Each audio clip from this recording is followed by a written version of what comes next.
Dear students, greetings of the day and welcome to the classes by Pathology Made Easy.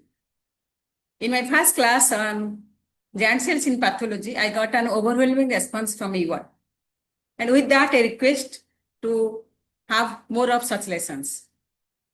I got a number of responses from you regarding what would you learn next. And most common of them was amyloidosis. I can clearly understand why it is so. The disease diversity, the varied clinical presentations, unusual pathogenesis, and the complex classification has made it difficult to understand and grasp for you students. So today we'll be discussing amyloidosis under the following headings of definition, amyloid structure, stains and types, classification, pathogenesis, and pathology. So how do you define amyloidosis? Amyloidosis is defined as a diverse group of diseases of inherited and inflammatory etiology characterized by extracellular deposition of similar appearing protein, causing tissue damage and functional compromise by encroaching on the surrounding tissues. There are around 50 types of amyloidosis, and the sole defining feature in each of them is deposition of an abnormal protein known as amyloid. Now let us know something more about this mysterious protein. It's a pathologic proteinaceous misfolded protein of similar appearance, staining, and structure, deposited in extracellular space of various tissues in wide variety of clinical settings. When misfolded, this is insoluble, that's why it is deposited, and it's soluble in its normal folded form. Now, this amyloid protein is bound to a glycoprotein. That means a protein attached to a carbohydrate moiety. Because of this carbohydrate moiety, this gives a starch-like reaction with Lugol's iodine. Starch-like or amylose-like, that's why it is called amyloid. And this is derived from a Latin word known as amyloideus, which means starch-like. Another interesting fact about amyloid is its similar appearance. You know, there are different types of amyloidosis. The deposition occur in different tissues, in different clinical settings with different etiology. In spite of that, the appearance is same. Under H and E stain, in light microscope, this appears as amorphous eosinophilic, acellular, hyaline, extracellular material. And this peculiar similar appearance is because of its distinctive characteristic structure, that is cross beta-plated sheet-like conformation. So structure of amyloid can be physical and chemical. Physical structure can be studied under electron microscope and also by X-ray crystallography. The basic unit of amyloid is an amyloid fibril, which is a long, thin, narrow, unbranched, rope-like structure of around 7 to 13 nanometer in diameter and indefinite length. This can be seen under electron microscope. The detailed structure of amyloid can be examined by X-ray crystallography, where the amyloid fibrils are seen as intertwining over one another and they are bound by hydrogen bonds. This amyloid fibril is deposited in the tissues as amyloid fiber or amyloid protein, which aggregate and accumulate in different areas, extracellular matrix and basement membrane. Now, each amyloid fiber consists of around 4 to 6 amyloid fibrils, and these are deposited in a sheet-like manner or sheet-like structure. You might have seen asbestos sheets when near the old houses and all that. They are stacked over one another like this. So amyloid fibrils are also stacked one above the other in this sheet-like conformation. Now, why this is called beta plate? Because they are the secondary structure of protein and follow the beta helical or beta plate-like structure. Now, the Y cross, these amyloid fibrils are associated with the beta strands arranged perpendicular to the long axis of the amyloid fibril, and that is the area where the stains bind and gives a similar appearance to the amyloid. Specifically for the congruent stain, which is highly pathognomonic of amyloid, binds to the beta sheet-like conformation of amyloid, especially the area or the hydrophobic grooves found in between the two beta strands. These are the areas where the congruent dye binds and gives the staining characteristics. Now, chemically, it is composed of two components. One is amyloid fibril, the other one is amyloid P component. Now, this amyloid fibril comprise of 95% and amyloid P component 5%. This is present normally in the plasma and derived from another protein known as serum amyloid P component, which is there in all types of amyloid. But the type of amyloid varies because of the type of amyloid fibril protein.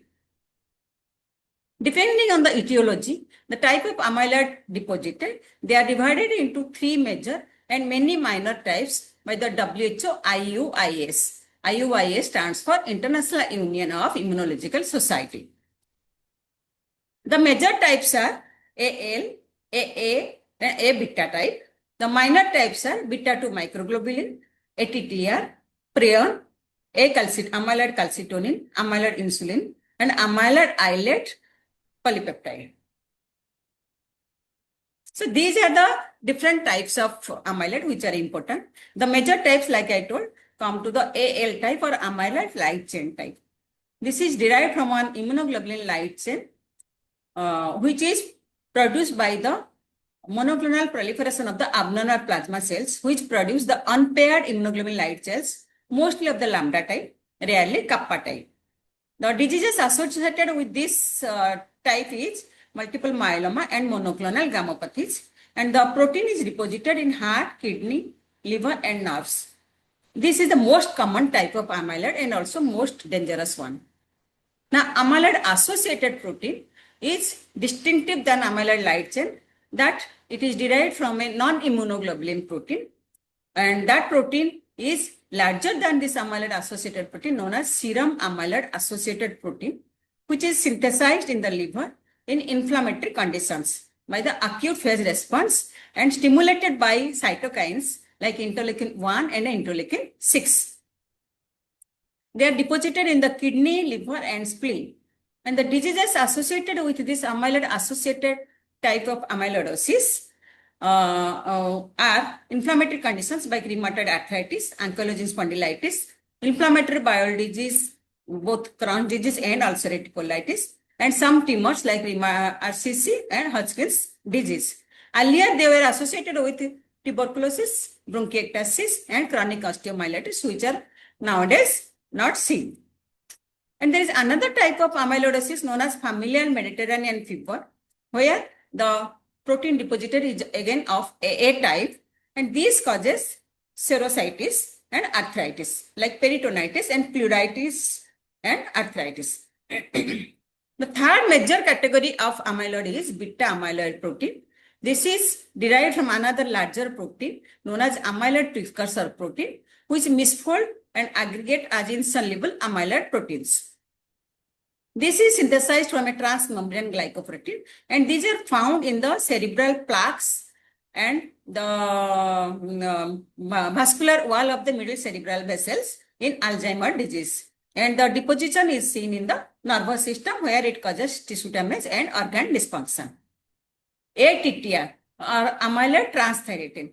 This is a normally present protein in plasma and or serum. And this is the protein which is responsible for transfer of vitamin A and thyroid hormone in the human body. This is also synthesized in the liver.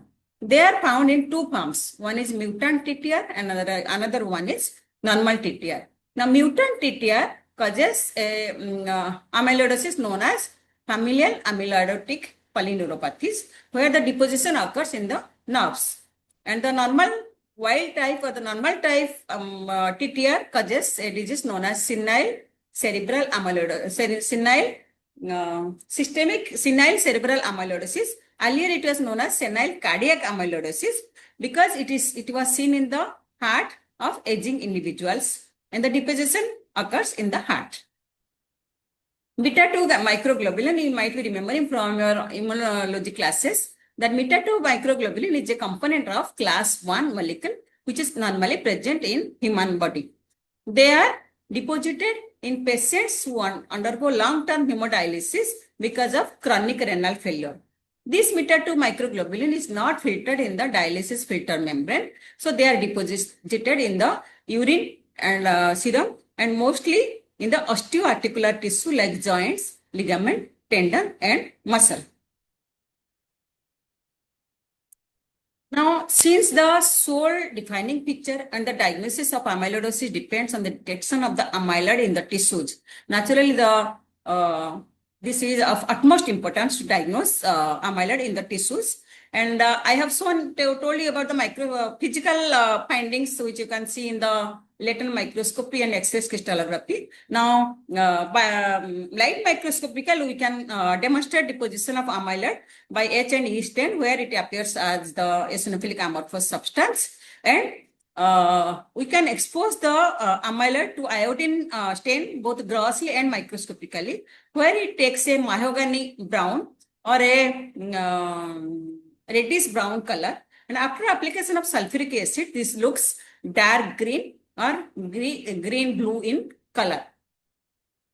There is a metachromatic stain which is called metachromatic because it gives a different color to the tissue other than the color of the dye. Now, crystal violet and methyl violet are such type of stains where the amyloid takes a reddish purple color, whereas the color of the dye is violet. Now, thioplasmin T is another sensitive and reliable tool for demonstration of amyloidosis or diagnosis of amyloidosis. Now, when the amyloid binds to thioplasmin T and examined under immunofluorescence microscope, it gives a reddish green fluorescence. The Congo red stain. This is the gold standard method for diagnosis of amyloidosis and demonstration of amyloid. Now, under Congo red stain, the amyloid looks reddish or pink. Now, when examined by a polarized light or polarized filter, this gives a apple green birefringence. This is called apple green because the green is as bright as the green apple available in the market. Now, what are the sites from where we take the tissue or the biopsy? Now, it is naturally organ-based, but the most common sites are the abdominal pad of fat and rectal biopsy, and also the involved organ sites. The appearance I told under H and E stain, this looks eosinophilic and acellular material. Under Congo red stain, it looks pinkish or red color and it stains the basement membrane and also in the extracellular matrix. Under polarized polarized light, it gives a apple green birefringence. Now the classification, most difficult part of amyloidosis. Since the organ involved is different, etiology is different, the biochemical nature of the protein amyloid deposited is different. So we follow a combined biochemical and clinical classification for amyloidosis. This is divided into, depending on the number of organs involved, it can be divided into systemic or localized. Now, systemic is again divided into three types: primary systemic amyloidosis, with deposition of AL type of amyloid, which is seen in multiple myeloma and monoclonal gammopathies. Now, secondary amyloidosis. Secondary amyloidosis is otherwise known as reactive systemic amyloidosis. And this, as I have already told you, seen in the inflammatory conditions, which we have already described. And the protein deposited here is AA type.